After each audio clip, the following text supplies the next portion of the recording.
پیغمبر اسلام کے دور کے جو یہود و نصارہ تھے ان کو بھی یہ کہا گیا کہ جب تک تم بائبل پر ایمان نہ رکھو یا اسے قائم نہ کرو تو راہ پر نہیں ہو سکتے۔ سورہ مائدہ فقرہ نمبر 68۔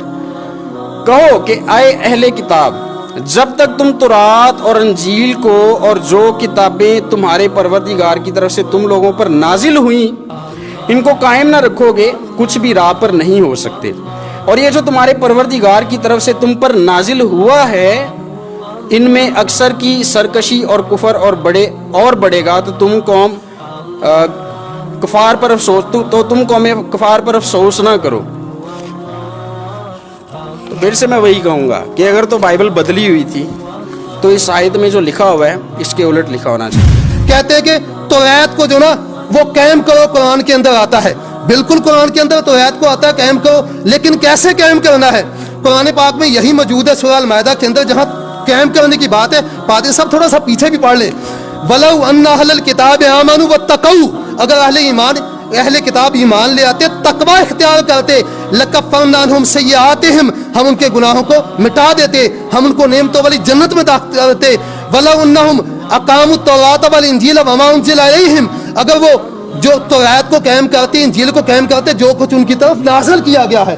یہاں سے یہ بھی پتا چلا کہ توریت انجیل یہ نازل شدہ ہے، انسانوں کی تصنیف نہیں ہے، اور اس کو قائم کرنا کیا پیچھے بات ہے؟ آمنو، ایمان لاتے۔ توریت کو قائم یہ کرنا کہ نبی پاک کی جو پیشین گوئیاں موجود ہیں ان پہ عمل کرو اور نبی پاک پہ ایمان لے آؤ۔ یہ سیاق و سباق پڑھیں، یہ ہے توریت کو قائم کرنا ہے۔ یہ قطعاً نہیں ہے کہ توریت کو قائم کرنا مراد ہے جو تبدیلیاں آئی ہیں ان کو بھی مان لینا، اس میں تحریف نہیں ہوئی، لہذا توریت کو قائم، اگر توریت کو قائم ہی کرنا ہے تو پادری صاحب آپ بھی کر کے دکھائیں۔ احبار، کتاب احبار شریعت کی کتاب ہے آپ کی، ہاں جی، جو توریت میں سے کتاب ہے، اس کا باب نمبر 15 فقرہ نمبر 19 سے 27 پڑھ کے دیکھیں حیضہ عورت کے حوالے سے کیا صورتحال ہے۔ حیضہ عورت جہاں بیٹھے گی وہ جگہ بھی ناپاک، جس چیز کو ہاتھ لگا دے وہ چیز بھی ناپاک، اس جگہ پہ جو بندہ بیٹھ جا کے جہاں حیضہ پہلے بیٹھی تھی وہاں پہ بندہ بیٹھ جائے وہ بندہ بھی ناپاک، بندہ جو غسل کر دے شام تک غسل کرنے کے باوجود پھر بھی ناپاک۔ آپ اس میں عمل کر کے دکھائیں۔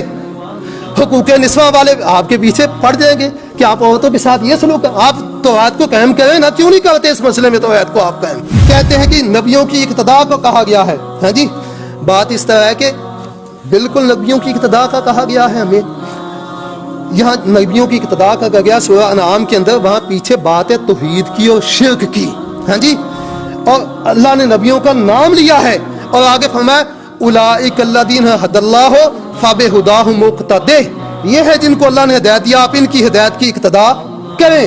تو بالکل ہم شرک کا رد کرتے ہیں، توحید کو اپنانے والے ہیں، اور دیکھیں وہ نبیوں کی باتوں میں سے جو بات توحید والی موجود ہے ہم اپناتے ہیں۔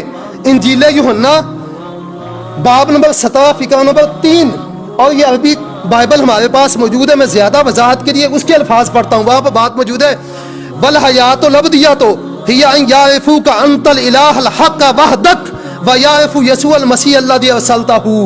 جناب یسوع مسیح اللہ سے مخاطب ہو رہے ہیں کہ حیات ابدیہ یہ ہے کہ وہ تجھ کو پہچانے کہ تو الہ حق اکیلا ہے، اور پہچانے کہ یسوع مسیح وہ ہے جس کو اللہ تو نے رسول بنا کے بھیجا۔ بالکل میں ایک اللہ کو الہ حق مانتا ہوں، اس کے ساتھ نہ تثلیث تین خدا مانتا ہوں، نہ یسوع مسیح کو خدا مانتا ہوں، نہ روح القدس کو خدا مانتا ہوں، نہ کسی اور کو مانتا ہوں، میں قائم ہوں، اور جناب یسوع مسیح کو میں اللہ کا رسول مانتا ہوں۔ میں نے ان کی بات کو ماننا، اقتداء کی، حیات ابدی، اس کے لیے آپ مجھے حیات ابدی سے نکال کے دکھائیں۔ یہ انجیل یوحنا آپ کے سامنے موجود ہے، اور پھر اقتداء کرنی تو آپ بھی اقتداء کریں نا۔